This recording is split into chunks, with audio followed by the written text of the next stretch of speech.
Hello, everybody, and welcome to the It's All Love podcast, Kentucky's hottest podcast, coming to you with another fantastic episode. I am joined here by the one, the only WWE Legend Al Snow. Al, how's it going today, my friend? Very good. If I were any better, I'd be jealous of myself. Well, I was just saying earlier, if I was any better, I'd be Al Snow, so it works out. Can't get better than that. So, Al, you are now the sole proprietor of OVW, is that correct? Well, I have a couple business partners, Right. Miller, Joe Reeves, Larry Benz, our partner. We're all partners in OVW. Gladiator Sports Network is actually the parent company. That way we promote boxing events and other combat sports along with OVW, which is professional wrestling. Okay. Well, what moved you to purchase OVW, Al? Well, how this all got started was I'd met my partner Chad Miller, who was the head of the Kentucky Boxing Wrestling Commission about a couple years ago, because at that point in time I had become frustrated, kind of fed up, because I didn't feel that wrestling had any real standards. I had approached several other state athletic commissions, boxing and wrestling commissions, and none of them would make a move. So I thought that I would go and address the board for the Kentucky Boxing Wrestling Commission personally, because I found it absurd that my wife is a licensed masseuse. She pursues a career as a licensed vocation. So, in any state in the union, if you want to be a masseuse, you want to be a barber, if you want to be a beautician, you want to be a mortician, then in order for you to get a license in that particular vocation, you have to go to a state-accredited school. You have to be taught by a state-accredited teacher, and then you have to complete a certain number of state-required hours before you can even take a test to then get a license to pursue that vocation. Professional wrestling, it is not, as we all know, I hope, that everybody knows, it is not a competitive situation in the ring. Now, keep in mind, that is the only thing that is fake about professional wrestling is that we're not actually out there trying to win. We're out there performing a story within the context of a competitive situation. But it's still it's a trade. Absolutely. And it's not a competitive sporting endeavor. And as such, the Kentucky Boxing Wrestling Commission, Maryland Wrestling Commission, Louisiana, Oklahoma, they all treat it as if it's a sporting event. And they just require that a person take a physical and then pay $25 and you have a license in the state of Kentucky to wrestle. That's just the only regulation. That's it. I mean, they have other regulations that apply to how you run your show, how you can advertise it.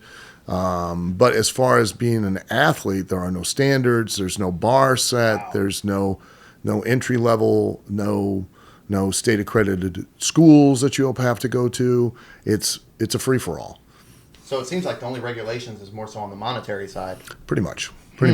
And, and I'm not saying this as a slight against the Boxing Wrestling Commission, because we need one, because when we've not, in some states where they don't have them, it's like the Wild West. You have a lot of promoters that are a little unscrupulous in their practices and the type of product that they try to promote. But the real issue was, and traveling around and on the independent wrestling scene, was seeing so many men and women, young men and women, that were not just from a cosmetic standpoint, because that is a large part of the wrestling business, but from an athletic standpoint, they don't train. Most of those people didn't even know a guy named Jim, let alone go into one. Right. And so they were in no physical condition to be in the ring and be basically taking another person's life or well-being in their hands. Because, again, contrary to popular belief, the only thing that's fake is just the outcome. Everything we do is quite physically real, and it does hurt quite a bit. And a lot of people get injured. You take a risk every time you step into a wrestling ring to perform. You take a risk of having not just an injury, but a life-altering injury. Absolutely. And I'd had enough because a young man that was poorly trained out in Oklahoma, which was a commissioned state, went on a wrestling show, performed, took a wrestling move, struck the back of his head by another performer who was very poorly trained, and had brain swelling, went into a coma for 3 days, and then they pulled the plug on him, and he died. And, those instances are happening more and more and more. And the reason they are is because, the wrestling industry itself is not setting the bar. The state commissions aren't requiring, setting some kind of standard as far as what these people have to be before they can be licensed as professional wrestlers. So my partner, Chad, he resigned from the Boxing Wrestling Commission, approached me. We got to talking, met Joe and Larry, and we had Danny came into the conversation, Danny Davis, who was the owner and founder of OVW, and he was at a point in his life when he was ready to just retire. And so we decided that if the commissions wouldn't do it, that we'd take it upon ourselves and do it ourselves. So, and to that end, in the year that we've owned OVW, we've tried to start creating those standards as far as, people that are being trained and being taught the art of professional wrestling.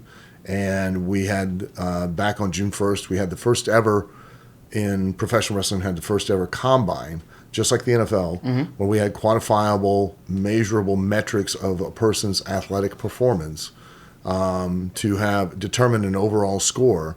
We even used, it's called a DARI system. It's a markerless motion sensor system technology that they put you in front of a camera, numerous cameras with a GPS, and they have you do certain movements, and they can now, with the readouts, tell you your biomechanics and your biometrics, and if you're an athlete, they can predict almost up to 2 weeks ahead of time a potential injury based on your movements, and they can tell you how to correct those movements to improve your physical performance and be a better athlete. Al, it seems like just from talking to you in the few moments that we've been talking so far on the mic that it seems like you care far beyond just, the wrestling. You care about the wrestlers. You care about their safety and their health and ensuring that they have the utmost safety. Do you think that being a former professional wrestler yourself, that makes you more sympathetic and more have a higher drive to ensure their safety and make sure that they have the best chance of success? Well, yeah. I mean, if I'm going to be the one that's training or teaching these people, then I want to make sure that they have the best options out there to succeed. That's a reflection on me. Absolutely. It only makes me look good. It's not, I'm not magnanimous. It's not like I'm, Mother Teresa. Hey, at the end of the day, I love me. I can't get enough of me. I think me is pretty awesome. So, but I'm doing that for a self-serving reason. Yeah. But I am also doing it, one, because I want to ensure that these kids are safe and that they have the best opportunities to succeed, and also because I have a certain amount of personal pride. And, let's face it, if being in the NFL was easy, we'd all be on the field right now. Right. And guess what? We're not. Right. We're not on the field. Why? Because you have to be an elite athlete to play in the NFL. Am I not correct? Absolutely. Well, apparently, to be a professional wrestler, all you got to do is go get a physical. And then you can come out there and look like, if you're a guy, you can wear a shirt in the ring, which is ridiculous. And if you take it off, I don't need to look at you, and you look like you just had a litter of pups. Now, if you do look like that and you can still physically go, I'm all for it.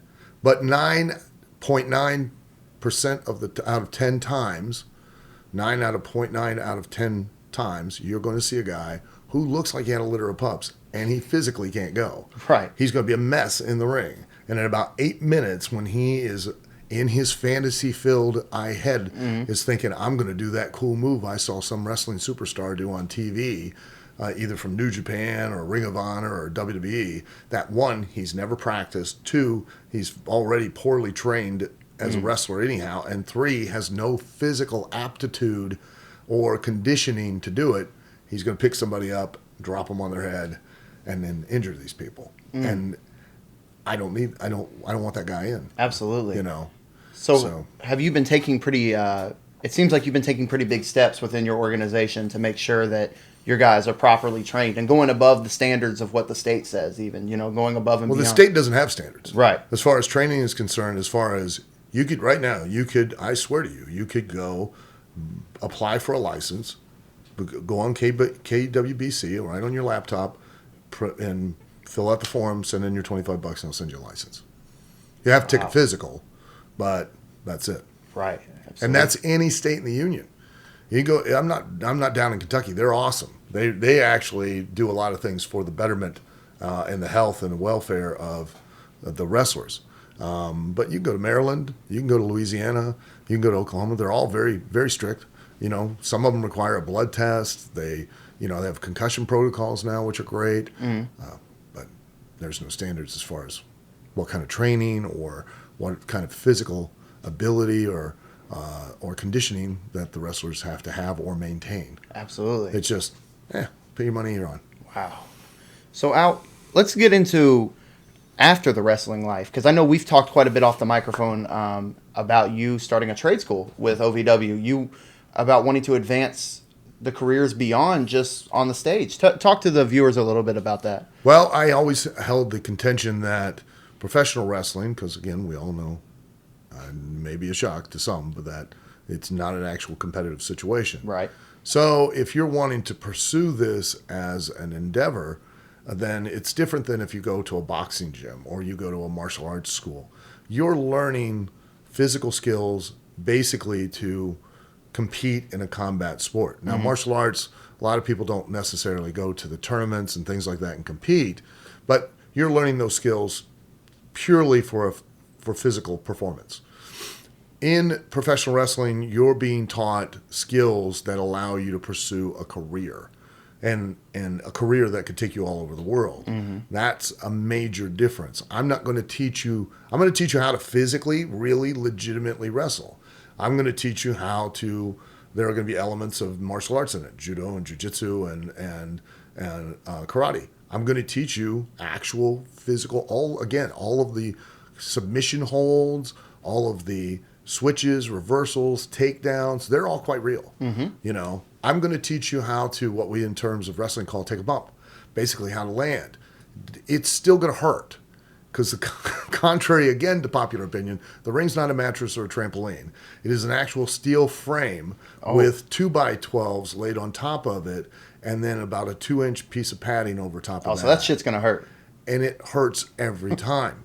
But the difference is that you're taught how to land properly, meaning to spread or disperse the impact over the largest amount of surface area. So you're learning how to control yourself physically to where you can land consistently every time the same way. It hurts, and trust me, it will always hurt, but you won't be injured. Right. Injury and being hurt are two different things. Injury means you can't perform and you can't make a living.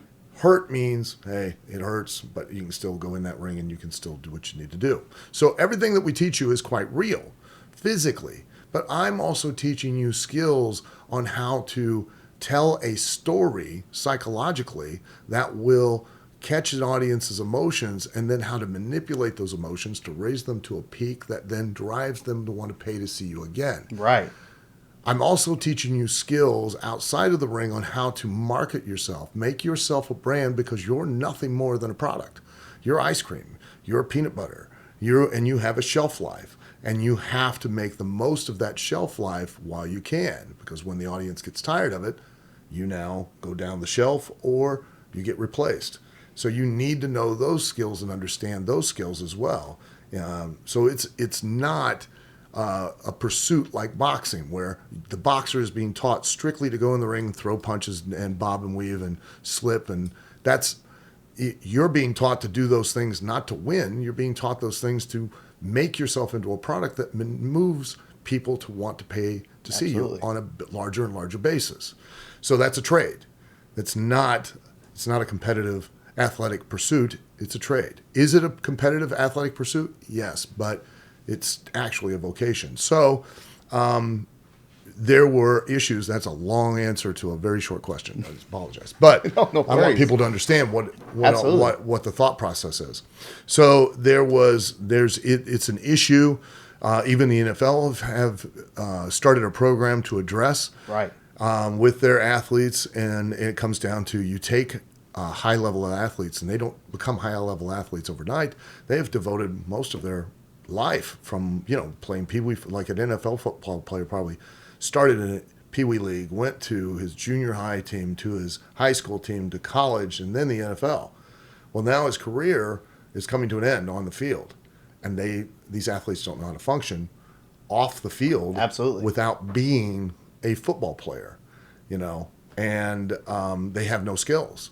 And with wrestling, it's the exact same thing. Absolutely. To reach a point, and if we can all agree, NFL, very, very elite, right? Mm-hmm. Okay, let's put this into terms for you. The NFL has how many teams? 32, I believe. How many players on each team? I have no idea. I don't watch a whole lot of real sports.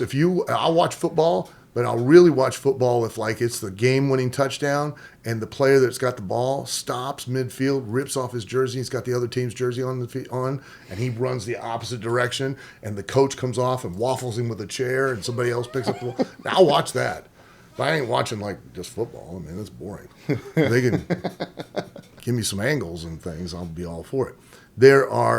Let's say there's 60 guys on each team. Right. I don't know the exact number, but you've got 32 teams, 60 guys.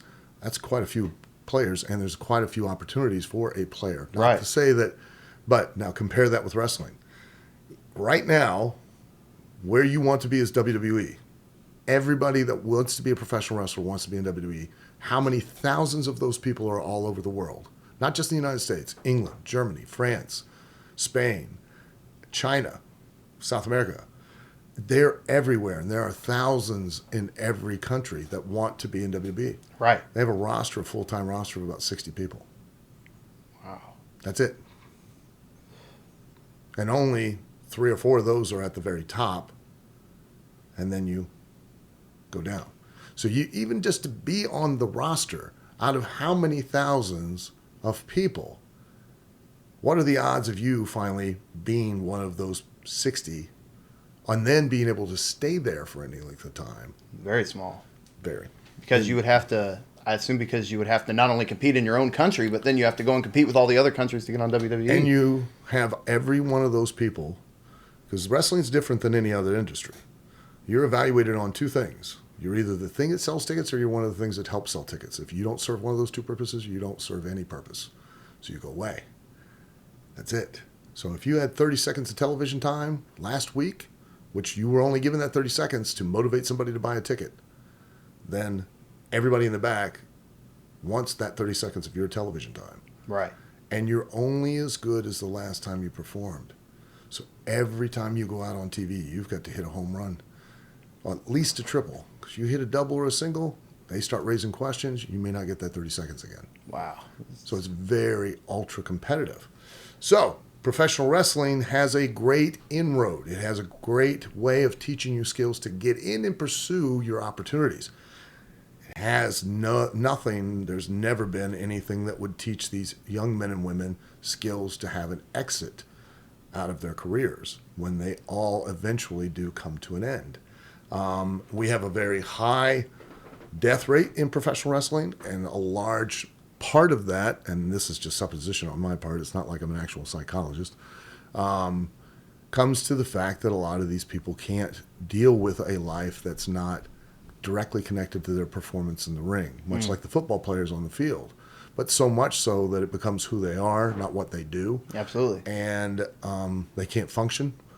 And a lot of them have taken their lives in a lot of different manners. And because they're lost and they don't have skills outside of the ring. And that career in ring can come to an end because of a physical injury, or it can come to an end just through attrition. You can be like me. I've been doing it for 37 years. Now I walk out of the ring. I've been doing this since I was 18. I now apply for a regular job. Seriously? I mean, what am I going to put on my resume? Well, what have you been doing for the last 37 years, Mr. Snow? Well, I've been fake fighting another man in my underwear for money. Well, I see what you mean. I guess we got a job right over here for you. You know what I mean? Right. There's no career. and that's why you see so many wrestlers stay in so long, is because they don't have another focus, another direction. They don't have the skills to pursue it. So as a trade school, we were accredited. We've gotten provisional approval from the State Office of Proprietary Education. They oversee trade schools and universities, etc., secondary education. And what we're now proceeding to do once we are up and fully running in September is that we'll take a young man or a young woman, and they have the option, because it's not just open to anybody who wants to just be an in-ring performer. But if you're an in-ring performer, you're going to learn all of the backstage skills as well. Right. You're going to learn how to write. You're going to learn how to produce. You're going to learn how to direct. You're going to learn how to operate a camera, lighting, sound, editing. You're going to learn all of those things, so that way, if ever an opportunity arises, or you at the end of your career wish to stay within the realm of professional wrestling or broadcasting in general, then you have the skills to be able to pursue that. You at least have a rudimentary knowledge and understanding of what needs to be done to get your foot in the door to where you can now move forward. Absolutely. And the inspiration for it were two people that I was involved with. It was a young lady. Her name's Jessie Whitney. She was a competitor on MTV's Tough Enough, which was a reality show with WWE where young men and women competed to get a contract with WWE. She got eliminated, and then she came back for Tough Enough 3 the next season as an intern with MTV, with their production company. She then got hired because of that, and that experience got hired by WWE as a backstage producer, and then left WWE and became a producer for ABC, CBS, NBC, Fox, for all the major television companies. She's been a producer for years. Wow. And a young man by the name of James Long, who started out in OVW as a wrestler. He came and was training just to be an in-ring performer, taught himself editing, lighting, sound, how to operate a camera, and started putting together video packages and doing graphics for posters and advertisements with OVW, and did them so well and was so impressive that I sent his work to Impact Wrestling. They hired him and brought him on as one of their production team members, and then he just recently, I think in the last year or so, left them and now works for WWE and is the head of their experimental production division.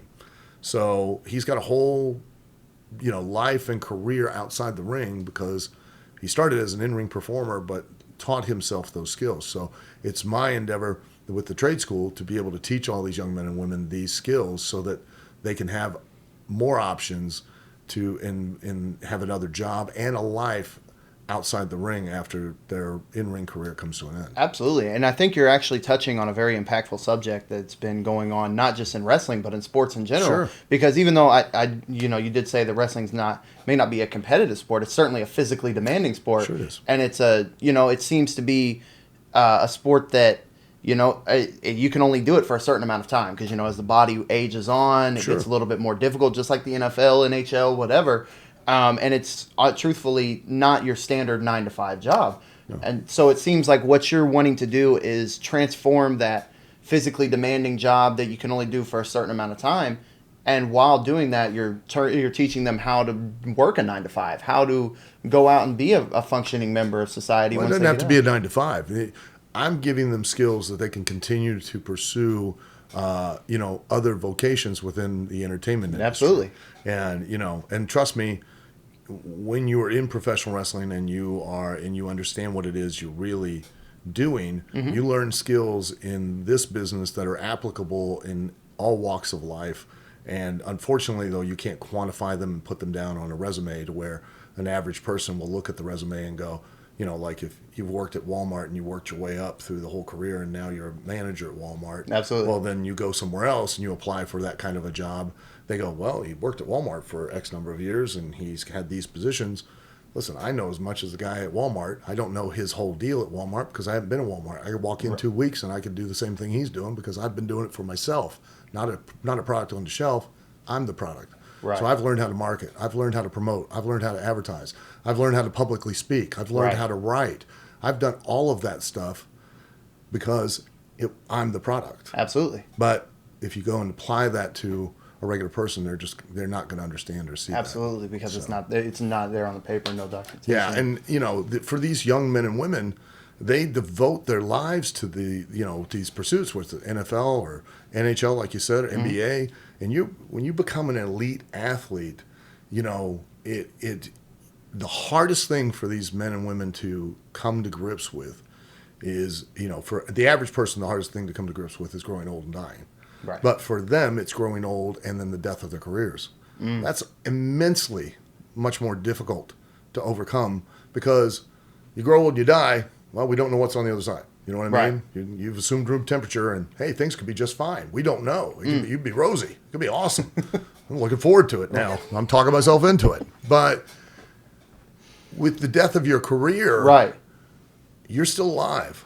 And you now still need to go out and function, but your life was defined by what you did, what you pursued, and now with it gone, these people struggle, and if they're not given some kind of skills at the onset to have some other direction to apply those things they learned, and to still be able to function within a business that they're no longer the product, but are now the thing that helps sell the product, then they're aimless, they're guideless, and we have a lot of tragedies because of that. Absolutely. So, let's take a brief break to talk about our sponsors for a second.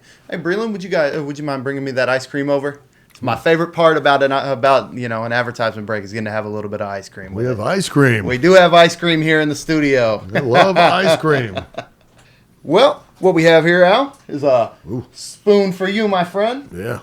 We have Legend Dairy ice cream. Legend Dairy is a local ice cream and waffle spot born in Louisville, Kentucky. They serve super premium, non-GMO small batch ice cream, handmade, authentic Liège waffles, cooked fresh on the iron for you every time. Yeah, it's really good. With your choice of ice cream and 3 toppings, the highest quality ingredients go into all of their products. Come in today to experience what it's all about. Check them out on their website at liegedairy.com.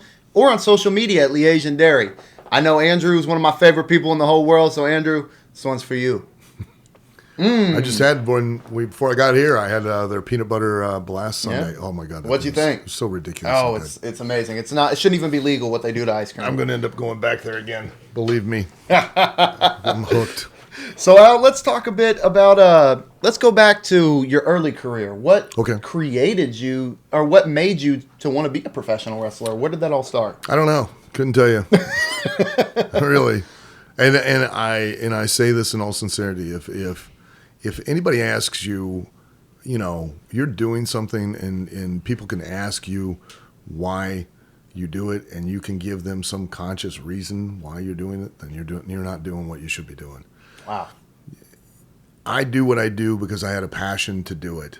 I made a conscious decision that I wanted to do this when I was 14, and I didn't let anything stop me, and I pursued it until I got to do it, and I've been lucky enough and blessed enough to be able to do it for 37 years. I've never had to work a day in my life, even now owning OVW, and my days sometimes start at 6 or 5 o'clock in the morning, and sometimes I don't go to bed until 2, 3 at night.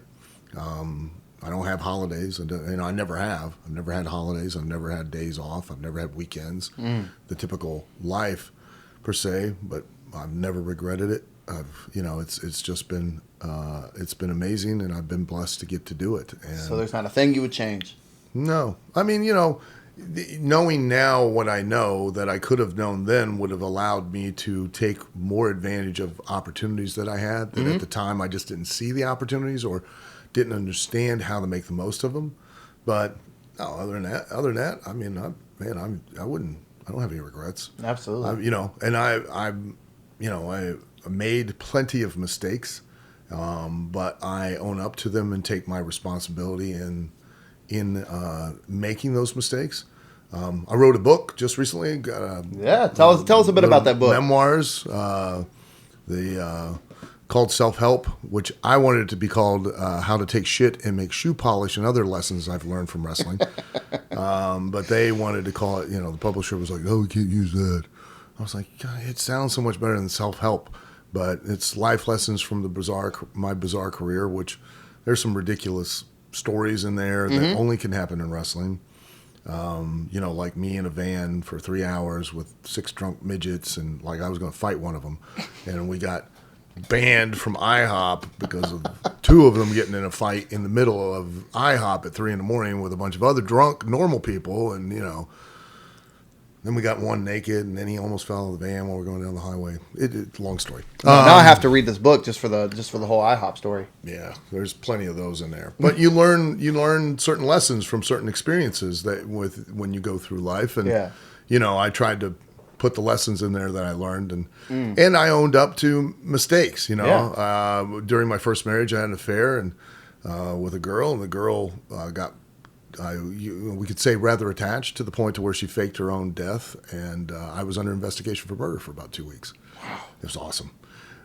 So whenever the guys are all hanging out and you got the crazy chick story, I've always got one in my back pocket I can beat you with. And Al, it's funny because I feel like I can relate to you. Most of my naked stories also involve an IHOP, so I usually find myself. Man, I tell you, nothing better than being naked and getting pancakes. Yeah, hey, that's exactly it right there. Yeah, but and I owned up. To my part in those mistakes and those stories, but I wouldn't change anything. I mean, I've gotten, like I said, I've gotten lucky. I've gotten to do what I love to do for as long as I've gotten to do it. I've gotten to meet people like yourself and Breland and, do things like this. I've gotten to travel all over the world. I've only literally got to go to Antarctica.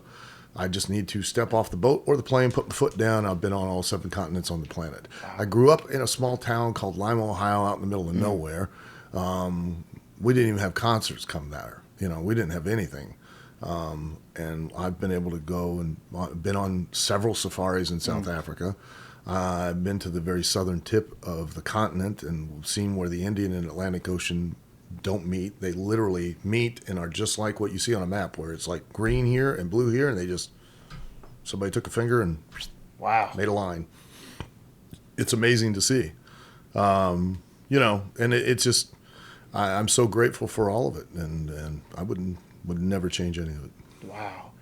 And just one more thing. I'd also like to, speaking of Breland, I'd like to give Breland a shout out. I know we have a lot of podcasts that watch us. Guys, if you want the most high quality equipment, if you want the best sort of filming, if you want anything done with your podcast, I mean, just look around. This is a beautiful studio, flat screen TVs. This is the best of the best. Breland, where can they find you at on social media, man? It's Sphere Network. Sphere Network. Instagram, and on Facebook, it's the Sphere Network. Yeah, absolutely. Link up with the Sphere Network, because if you don't, hey, you're falling behind. All right, Al, you have worked with some of the biggest names among yourself in the industry. You worked with Kane, Mick Foley, Dusty Rhodes, even The Rock at a certain period of time. How has that shaped the Al Snow that we know today? I've been very lucky to work with all those guys and to call them all friends. And, they're great people, and you pick up different things from every individual that you're around. Mm-hmm. And, clearly these guys are remarkable people because they, continue to be ultra successful in any walk of life. And if you'd have taken any of these guys out of a wrestling ring and put them into any other vocation, I think they would have still been the same guy that would have went to the very top of whatever they were wanting to do. Absolutely. They're just those kinds of people. And, being around those kinds of people influences you, drives you to be better. And, you pick up little things, little ideas, little thoughts, philosophies, dictates from each one of those people, and you pick up lessons, and where you may not have seen the opportunity before, you get a better picture because maybe they have some insight that you didn't. Or some experiences that you didn't have, that they had lessons they learned that now you can benefit from. Because really, the best advice I can give anybody is try to learn from everybody else's mistakes, because you ain't going to have enough time to make enough on your own. Absolutely. You pay attention to what everybody else is doing, and they're making their mistakes. That doesn't mean you get personally involved. It doesn't mean that it's one thing to care about somebody. It's another to where when you give advice, you expect them to follow or heed it. Mm-hmm. And then you get upset when they don't. Advice I look at advice like this. If you're smart enough, I don't need to tell you. If you're dumb enough, you're probably not going to listen anyways. So I'll give you some advice, and then ultimately the decision's for you. Right. I'll care. I'll feel for you. I'll be empathetic. I'll be sympathetic. But if you make a decision, like if I tell my kids when they were little, don't touch the stove. It's hot, right? Right. Well, at some point they're going to have to touch the stove so that they can find out themselves. And as long as it's not going to kill you, I'll let you make your own decisions, because you're better to learn from one thorn of experience than you will a whole forest full of warning. So. Do you think touching the stove, metaphorically, of course, has really shaped you and made you Heck to be a yes, better? it has. Yeah. And you don't have good or bad experiences. Everybody thinks you do. You don't. You have experiences. You have events. You have situations in your life to give you enough material to be able to tell great stories when you get to my age. That's it. You just learn from them and don't repeat those same experiences. That's Absolutely. all. But you don't have bad experiences. You just have experiences. You just choose to say, well, that was bad. Like being accused of murder. That was, wasn't great, but it was a hell of a story now. So, Yeah, I would say that is a hell of a story. it's an awesome one. I don't know. I would not want to repeat it and haven't since. And haven't since. There you go. Have not repeated that since. No. That's not just But touching the stove. that stove was really hot. Yeah. It was very hot. Yeah. It burned me bad. And guess what? I've never done. I haven't gone back to that stove. Hey, there you go. Yeah, don't go back to that attempted murder stove. Nah, you don't do it now. Or the midgets. I don't know. Hey, IHOP, pay my rent for me, please. I will gladly get naked and eat pancakes on my next show if you send me a check. IHOP, With a midget. the best the best place to get naked and eat pancakes 24 hours a day. Yeah, those burgers, pancakes naked. Yeah. Pancakes with the wiener out, man. That's the best way to be. Well, then you get sausages with your pancakes. Al, Get a couple lumps of butter. let's I don't like it. let's talk about All right, go on about the syrup.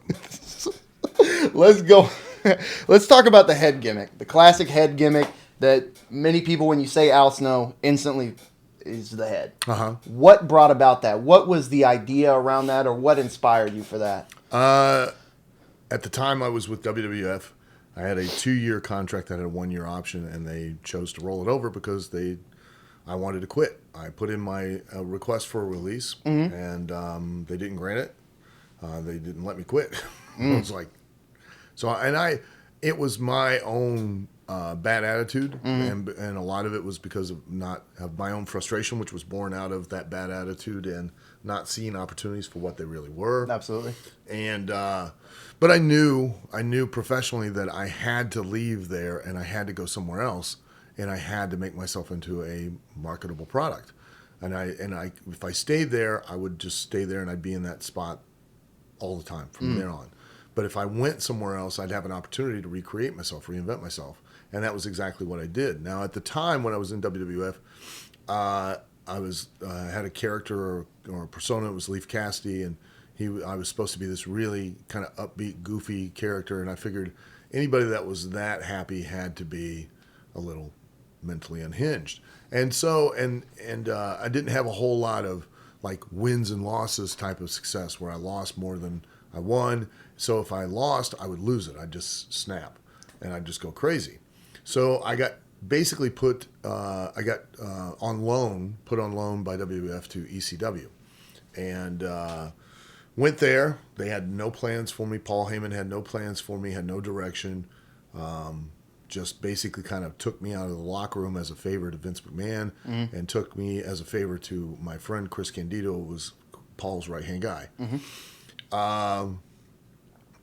So I kept trying to show that I had a nervous breakdown. I figured anybody at that time, I'd been wrestling for maybe 14, 15 years. Anybody that had been pursuing it as long as I'd been pursuing it and had not reached some level of success might snap. So I tried many different ways to exhibit that and show that, and none of them clicked. And then I was reading a book on abnormal psychology, and found a styrofoam head. I was taking some photographs for a Japanese wrestling magazine in the back of the arena in Philadelphia, and found the styrofoam head. I remembered a case study about a woman who had paranoid schizophrenia with a transference disorder, meaning she heard the voices from inanimate objects, and she thought they were crazy, not her. So I thought, you know what? I'm going to treat this head that way and talk to it and treat it as if it's crazy and I'm not. And they connected. And a large part of the reason why it connected was because I'd found my voice. I was voicing all of my frustration at that time that I felt through the head. I would argue with it and voice that through the head, and that the audience knew it was real. And like what I tried to explain, wrestlers aren't actors. And the idea that they are is absurd. Because if you were an actor in a wrestling ring, it doesn't work. It's very much, a wrestling performance is very much a very synergistic between the audience and the performer. Because it's live and they can tell, they can sense, they can feel when you're not real. And all of the people that are the most successful, like the ones you've described, have two things in common. One, you can describe them to your friends and family in a sentence or less. There's this guy, he's A, B, C, D, E. To the point where now I know this guy, I relate to who he is, and I understand what he will do to win and not lose. I kind of get the gist of what's going on. The other is that it's who they really are. It's just they've turned the volume up really, really loud. It's like when you walk into a party and you try to, want to own the room. Right. You kind of do you, but you do you a little bit more. That Right. doesn't mean you talk louder. It doesn't mean that you are more obnoxious. Absolutely. You just amp up your energy and you try to take over the room. Absolutely. Well, we've got to do that in an arena that seats 20,000 people or a stadium that seats 100,000 people. Right. While we're the only thing that's in the ring that hold their attention. So we've got to turn that up way, way high. But it's got to be you, because if they don't believe in who you are, they'll never believe in anything you do. Absolutely. So that's the most integral thing that a wrestler has to develop. And sometimes for some people like me, it took years to find, I found it prior to that. Cornette saw me. I had trained Dan Severn for UFC 4, was in his corner. Cornette was watching, and I had known Cornette for years prior to that. He had an independent operation, Smoky Mountain Wrestling in Tennessee. Absolutely. He never had any thought or idea to use me in any way because I didn't have a definable personality. I didn't have a definable character. And then he saw me being a smartass on an interview on the UFC pay-per-view, and next thing I know, he gave me an opportunity down there, which then that led to the opportunity with WWF, which didn't pan out because I couldn't find I didn't know I needed to find a voice. Absolutely. Until I left and went to ECW and then was brought back to WWF and had success for all those years. Absolutely. Now, with all of that success that you were riding on with the head, I know there was that controversy around the head that eventually transpired, where they pulled it out of the Walmart stores and whatnot. Yeah. Was that kind of a loss of confidence at that time to you? Did you ever Not at all. feel... No, I mean, I wrote a thank you letter to the two women that did it. That there were two women one was an assistant professor of communications at a college. It's absurd. She went into a store and without doing which is what everyone these days does, no homework, no investigation, then decides that she's just going to jump to a conclusion and then going to take that conclusion and then going to expound it in a public forum, and just as if it's fact. And now, because we live in such a knee-jerk society, she sent the letter to the Atlanta Constitution, and I quote, and part of the letter said that it was a decapitated woman's head, which I've never referred to it as anything but asexual, and that it was a training manual for future spousal abusers. So your son was going to buy my action figure with the mannequin head in it and then assume that I had cut off my wife's head and was carrying that around, even though that had never been in the story at all.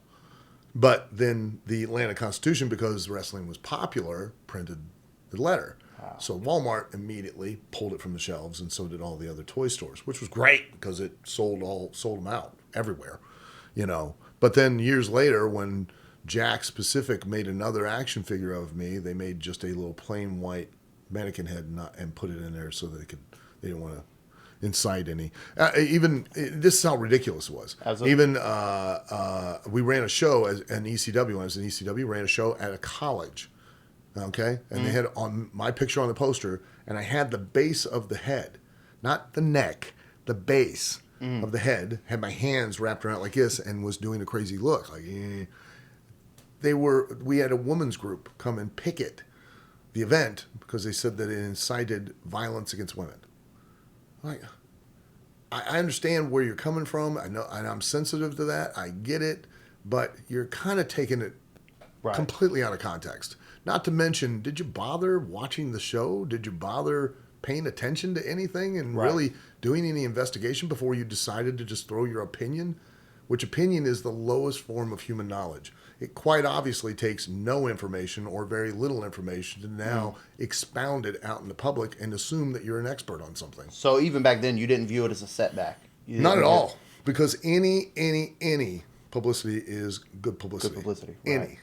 Any. Look at all the train wrecks of some of these people, and they are able to take advantage of it and are able to monetize it. And, is it the type of image that I would like to have?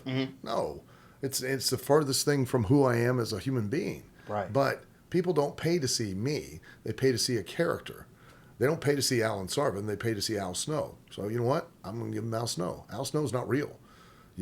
Al Snow's a fictional person. Right. And granted, there would be some people that could say that I could be diagnosed clinically insane. I'm not insane. I'm mad, not angry, but the term mad like a hatter. Because if I wasn't mad, I wouldn't be doing what I've done for a living for 37 years. You have to have something a little unhinged to do what I do. And that's fine. It works for me. I still can function in society. I don't, but I don't really hear a voice coming from the head. Absolutely. I don't, I'm stooging it off, but I don't really. Right. But back in the day, if you asked 9 out of 10 people, they'd tell you I was completely insane. And part of that was because of my dedication to the gimmick. And right. I would take the head, I'd go to eat, and I'd buy dinner for both me and the head. We'd sit there and I'd have arguments and conversations with the head. We'd go to breakfast, lunch, took them everywhere. Did you go to IHOP? I went to IHOP too a couple times and was asked to leave there a couple times because you're making the customers feel uncomfortable. They're making us feel uncomfortable. You really got kicked out of restaurants for me? Sure, yeah.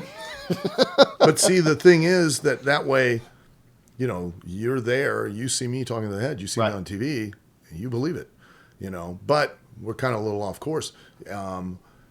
But it's not real. You know what I mean? It wasn't who I really was. And the same goes for this woman's opinion, saying that, it was a training manual for future spousal users. And just so you're aware, during that time frame, and I'm still on the list of my action figure's still on the list of 22 things that Walmart won't sell. I'm number 5. I got beat out by Pregnant Barbie. She's number 1. Okay? There's certain CDs. Certain rap CDs, but you can buy a gun and the ammo and a hunting knife so that you can dismember your victim if you want at Walmart at any time of day. But you can't buy my action figure because it may incite your child to abuse his spouse. So. Wow. So afterwards you went on to create the other character, which was the Chihuahua, Pepper. Oh, Pepper, yeah. Well, that was Vince Russo had that idea because he had seen Son of Sam. And I think because a lot of people misunderstood, and it was my fault because I didn't explain it to even the creative team in WWE or WWF, that whenever I come out and I'd say, what does everybody want? What does everybody need? I knew it was a double entendre, but I wasn't saying it. I wasn't referring to oral sex. I was referring to the head because here's a guy who, and I was doing it to give the character depth. Here's a guy who has for how many years wanted to be successful, meaning what does everybody want? Al Snow. What does everybody need? Al Snow. What does everybody love? Al Snow. And what do they say? The head. Yeah. So now I'm giving the creative team, who clearly weren't that creative or that insightful, I gave them an opportunity to create a story where I get jealous of the very thing that now brought me to the dance. And because I think it's real, I begin to attack it like I would another wrestler. And then we have a story with me having issues with this. Absolutely. And so I think because of that, the controversy with the action figure and with the double entendre and all that, they were repeatedly trying to, I think, take the head away from me, but head would never die. For Right. whatever reason, it just kept coming back. But Vince Russo saw the movie Son of Sam and saw where the dog talked to the killer. Yeah. And so he was like, we need to, let's do that. And I was like, and he pitched the whole idea to me, and I'm like, and you'll hear me say this because I'm sure you have other questions about it. Everybody always does. And it's not me making an excuse for it. I swear to you, I swear on my kids' lives, first thing out of my mouth, okay, I want a trained dog, a highly trained animal. We're going to work with this on camera. We need a highly trained dog. Yeah, no problem. What did I get? I got a Chihuahua that they had called a veterinarian clinic and got a list of people who own Chihuahuas and rented the dog. Now, I'm sure I know where these questions are going, which is, of course, the infamous Kennel from Hell match. Well, actually, first we had a clip for you, Al. One of my favorite Al Snow moments. Okay. Breland, we got that clip over there. Try not to get one of them paws stuck in your teeth. That's right, Al. 100% grade A pepper. No. I'm sure you're all too familiar with this one. Oh, yeah, where Boss Man fed me my dog. Yeah, fed me Pepper because he kidnapped the dog, Pepper. And then this is based off of a urban legend. It's a true story about one of the wrestlers, Mr. Fuji, who had a neighbor who had a dog that barked all the time that he hated and hated the neighbor. And the neighbor went to work, and Mr. Fuji got the dog and then invited the neighbor over for dinner and basically fed him his own dog. Really? So it was based on a real tale. I did not know that. Yeah. So, and then, so part of the story was where Boss Man kidnapped the dog. I was trying to get the dog back, Pepper back, and then met him at a hotel where he was going to give me the dog back. And what he did was he ended up feeding me my own dog. Huh. So, What a hell of a story. yeah, it was pretty crazy. And unfortunately, it was a unique, interesting match, but unfortunately they didn't get any trained animals. I insisted the entire time we were doing the build-up to repeatedly to anybody who would listen. I'm like, we need to get trained animals. Not just trained animals, keep in mind. What I envisioned was 8 to 10 dogs that are all trained by the same kennel, the same school, right? And they are commands. They listen to voice commands from the trainer outside the cage. Absolutely. That's what I was pitched. That's what I was told, was that there'd be a trainer outside the cell directing the dogs. And then they were just like, "No, Humane Society." Literally called a veterinarian clinic, got a list of names of people who owned Rottweilers, and then one had some obedience training. So you build up a story that's contingent upon the crux of it, which is the animals. Yeah, they're these trained, dangerous animals, yeah. And then you don't take the time or effort to get highly trained animals. And listen, even in porn, they know the two things you don't work with are children and animals because they know you're going to get stood up by. Okay. We use like some cream green beans and a bunch of other Chinese food and all that we mixed together so that it made it look like I was throwing up. It was pretty gross. Now, was your hair, or was the chair supposed to be sticking to you like that, or did that just stuck to me. Yeah. It was just my luck. As I stand up, the chair got hooked onto me on the back of my pants. And but no, I was supposed to eat the dog and then start throwing up, and then that would lead to us having that match. And right. Then the payoff for all of that would be the dog bites.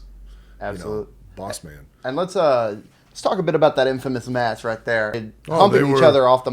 They were urinating, defecating, and fornicating to the point to where two of the owners exchanged numbers so they could get puppy rights in the back. And as a result, we couldn't utilize the animals at all in the body of the match, nor could they show them on camera because the dogs were doing everything but what they should have been doing. Not to mention, the owners were inside the cell with the dogs on leashes. Oh, those were the owners in the cage. Yeah, the biggest high spot of the match was when one of the owners was running out, and he weighed about 350 pounds, and he tripped and big splashed his own dog. That was about the only time that the dogs got a real reaction because there's no threat. There's no imminent danger when you've got owners with their dogs on leashes. One, they're clearly the dogs are under control. Right. Well, that takes all of that danger away. Takes all the threat away. Now, what are you watching? You know what I mean? And I remember you telling me you had to hit him with a chair, or it was I can't remember exactly. We tried anything, and well, not just you have the owners in there. They're all now the dog's just lifting its leg and pissing on the post, and taking a shit over in the corner. Two of them are over here humping with each other.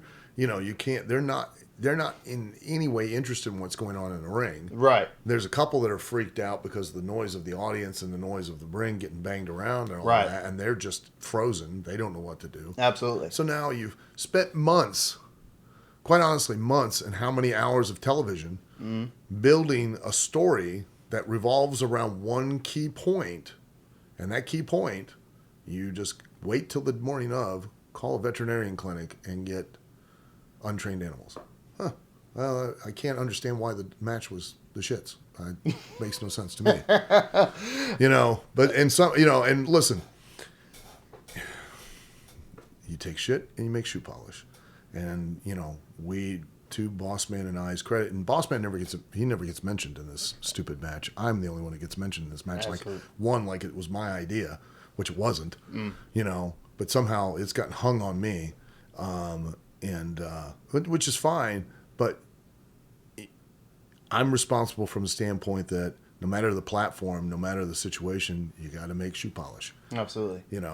That's just the way it goes. And that day, there wasn't much else I could do to try to take that shit and polish it up and make it shine your shoes, because it wasn't going to. So is that going to be the next book, taking shit and make shoe polish, or are they going to hold it? I don't know. I don't know if they'll let me make the publisher's the one who didn't want that title for this book, was how to take shit and make shit. The saying is how to take shit and make shinola, which is an old brand of shoe polish. So well, Al, I've got one more question with you. Well, actually, it's a two-part question, but before we go, sure. What's next for Al Snow, and what's your biggest goal for OVW? What's next for me, is at some point I'm going to retire right off into the sunset and find an island and just be surrounded by naked women all the time. Is there going to be IHOP on that island, or is it? Yeah, there'll be IHOP. Yes, okay. Definitely. One of my favorite places to visit and eat would be IHOP. Waffle House is right behind it. I'm the Patrick Swayze of Waffle House. I just want you to know. He had Roadhouse, I have Waffle House. I do see it in the hair a little bit. You got the it's Swayze wavy. hair It's and Waffle House is amazing. I mean, because quite honestly, I don't care. I've been in some, these 5-star restaurants. I get much better service at Waffle House. No, without a doubt. I say that, which of course, utensils are probably going to be dirty. They come right over, just stick them in a glass of hot water and leave them sit on your table. Absolutely. You clean them like that. So one time I had these are all true stories too. Waitress came out carrying my waffle on the plate with their thumb on it. And I'm like, you have your thumb on my waffle? And she goes, yeah, you want me to drop again? Sat it down, walked off. No, I don't want you to drop it again. Thank you for making sure it stays on the plate. But no, I want to, at some point, for me, I want to retire and go off with my beautiful wife and just go have fun. Even though that's all I've ever done is had fun the whole time I've been doing this. And for OVW, my goals are to market our Wednesday night events to 1% of the population of Louisville and the surrounding area. That population is 1,600,000. So if I can get 16,000 people interested in OVW and attending the events, then I'll be thrilled. Absolutely. And to all of our viewers, please check out OVW. I've been there a few times myself. It's an amazing event. It's a fantastic venue. Al really puts on a fantastic show. Definitely go and check him out. A lot of great things coming. I know that our shows have got some collaborations in the work and some fantastic things we hope you'll be tuned into. Al Snow, thank you very much for being on our show today. Thank you, Warren. Pleasure. Appreciate it. And guys, be sure to be tuning in. And also be sure to check out Liaison Dairy, this excellent chocolate ice cream. It's amazing.